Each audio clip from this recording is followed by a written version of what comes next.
नागपुर में आदिवासी गोंड गोवारी जमात संवैधानिक हक संघर्ष कृति समिति की ओर से आंदोलन किया गया। यह आंदोलन सरकार द्वारा गोंड गोवारी अनुसूचित जाति के लिए लगाए गए असंवैधानिक क्षेत्र बंधनों को हटाने की मांग को लेकर किया जा रहा है। समिति का कहना है कि यह क्षेत्र बंध आदिवासी समुदाय के संवैधानिक अधिकारों का उल्लंघन है और इसे जल्द से जल्द हटाया जाना चाहिए।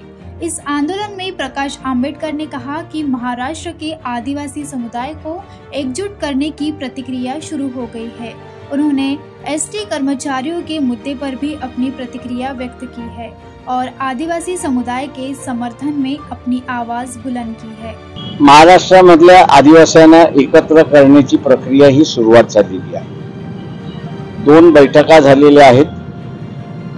तिसरी बैठक लवकरच होणार आहे। 8-10 दिवसांमध्ये बैठक होईल आणि विदर्भापासून ते कोकण आणि अमरावतीपासून ते कोल्हापूर या परिसरातला असणारा जो आदिवासी आहे हा सगळा आदिवासी एकत्र येऊन आम्ही एकत्र यापुढे राहणार आणि निवडणुका लढवणार असं तो घोषणा करणार आहे। वंचित बहुजन आघाडी बरोबर तो निवडणुका लढवणार आहे।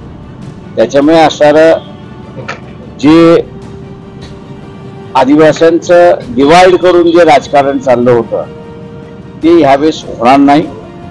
टीपी एरिया आणि ओटीपी एरिया हे इथले सगळे आदिवासी एकत्र येऊन आता इलेक्शन लढणार आहे आणि सामाजिक लढाई उभा करणार आहेत असा त्यांचा मानस आहे आणि त्या मानसात ते मानस उभं करण्यामध्ये वंचित बहुजन आघाडीचा फार मोठा वाटा आहे एवढं मी त्या ठिकाणी नमूद करतो। या मागच्या वेळेस ज्यांना झालं होतं त्यावेळेस त्यांच्या पुढे आम्ही तोडगा मांडला होता की काय तुम्ही मागितलं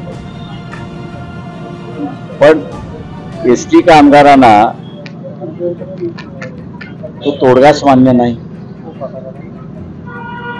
शिवशाही ह्या ज्या बसेस होत्या मी त्यांना असं म्हटलं होतं हिम्मत दाखवा की शिवशाही ह्या ज्या बसेस उद्धव ठाकरेच्या कालावधीमध्ये चालविण्यासाठी गेल्या होत्या त्यावेळेस डिझेल जे आहे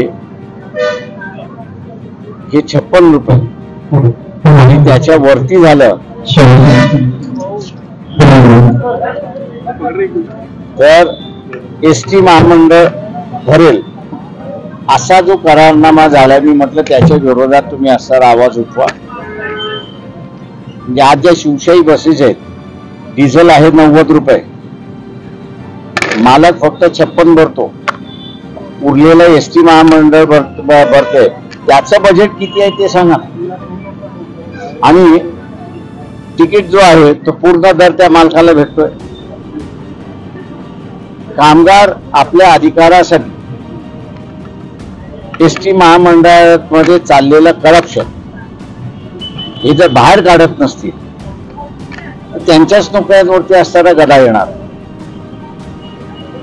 आजही माझी त्यांना ऑफर आहे की आम्ही सांगितलेलं चूक असेल तर मनात चूक आहे, आम्ही सांगितलेलं बरोबर असेल तर आंदोलन करताय, तुम्ही आरोप करा की हे तुम्ही करताय